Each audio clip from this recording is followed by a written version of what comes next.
Buenas noches de nuevo. Vamos a continuar con la analogía. Esta vez tengo un esquema un poco más complejo.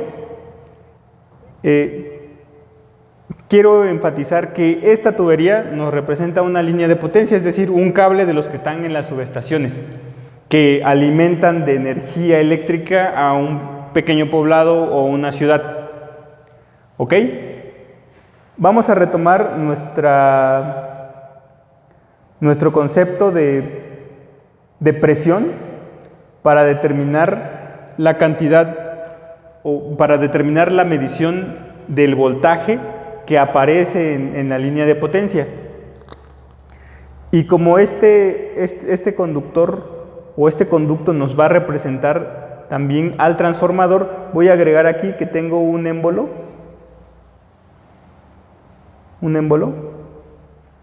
Internamente aquí tengo algún fluido y de este otro lado tengo otro émbolo, ¿sale? Así que la presión que este émbolo recibe es transferida a través del líquido que haya en esta tubería y refleja la misma presión acá. De esta forma tengo un aislamiento entre la presión que recibe la computadora y la presión que hay en la tubería. Para la representación de corriente, lo único que podemos decir es que ante la presencia de un flujo de corriente, un transformador de corriente lo que hace es, en una tubería alterna por medio de inducción, generar un flujo de corriente a través de esta segunda tubería.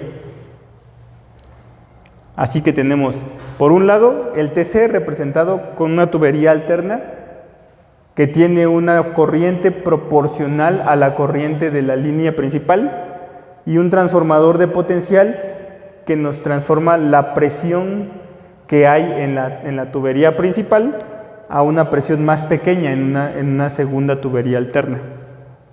¿Sí? O sea, esta presión es proporcional a la presión que hay acá y este flujo de corriente es proporcional al flujo de corriente que hay en esta segunda tubería. Ahora, ¿de qué va todo esto? Estos valores se meten a una computadora. Esta computadora se le conoce como relevador. Internamente la computadora prácticamente es como un robot, vamos a llamarle relevator, que es el robot que está dentro de la computadora, que se encarga específicamente de poner aquí su dedo y medir cuánta presión hay. Y también se encarga de supervisar cuánto flujo de agua está pasando a través de la tubería de corriente. Así que él puede analizar esas señales como señales digitales de voltaje y de corriente, o de flujo de agua, perdón, de presión y de flujo de agua. Y de acuerdo a estas características, el relevator es un organismo muy sensible, muy nervioso, que cuando detecta parámetros que están fuera de las condiciones normales de operación, lo que hace es presionar un botón de pánico, ¿sale? Ya sea que el voltaje se salga de sus rangos normales de operación o la corriente se salga de sus rangos normales de operación, el relevator presiona el botón de pánico y manda a cerrar la llave para evitar el flujo hacia la carga, hacia la población. Ese es principalmente un control de lazo abierto que ocupan las subestaciones para proteger tanto a los conductores como a los transformadores.